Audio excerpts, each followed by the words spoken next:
एक समय की बात है। एक गांव में एक सास और बहू रहती थी। सास उसकी बहू को खाना नहीं देती थी। बहू रोज नदी पर जाते समय घर से आटा ले जाती, नदी से पानी लाती, आटा गूंथती और पंसारी की दुकान से तोड़ा गुड़ घी खरीद कर लाती और शमशान की चिता पर रोटी सेकती।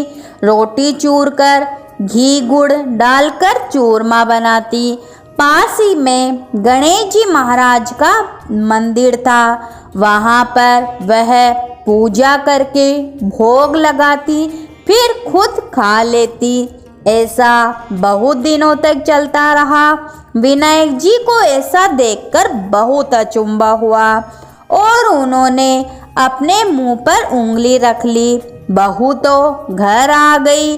दूसरे दिन मंदिर के पट खुले तो लोगों ने देखा कि विनायक जी महाराज के मुंह पर उंगली रखी है और सब आश्चर्य करने लगे। सब लोग मंदिर में जमा हो गए। वह कहने लगे कि जो कोई भी विनायक जी महाराज के मुंह से उंगली निकलवाएगा उसे इनाम दिया जाएगा। सभी ने अपनी अपनी कोशिश करी पर कोई फायदा नहीं हुआ।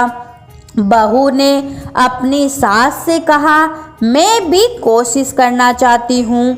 सास बोली, इतने बड़े बड़े कुछ नहीं कर सके तो तुम क्या कर लोगी?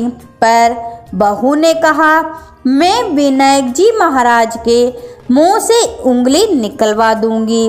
गांव वाले मंदिर के आंगन में एकत्रित हो गए।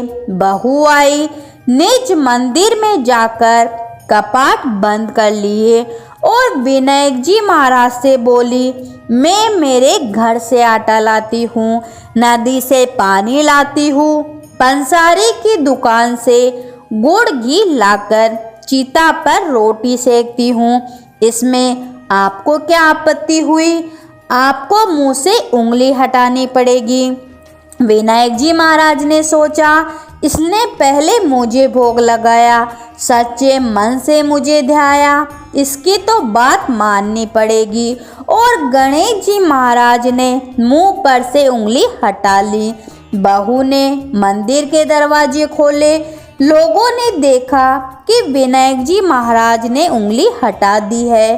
गांव वालों ने कहा, बहू तू क्या जादू टोना करके आई है जिससे विनायक जी महाराज ने उंगली हटा ली?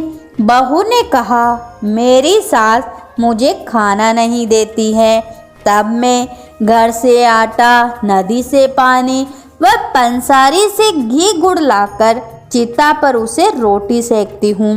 पहले विनायक जी महाराज को भोग लगाती हूँ, फिर खुद खा लेती हूँ। इसलिए विनायक जी महाराज को यह सब आश्चर्य हुआ और उन्होंने मुंह पर उंगली रख ली। अब उंगली हटा दी है। जैसे विनायक जी महाराज ने बहू से प्रसन्न होकर उसका मान बढ़ाया, वैसे सभी पर विनायक जी महाराज कृपा रखे। जय हो विनायक जी महाराज की।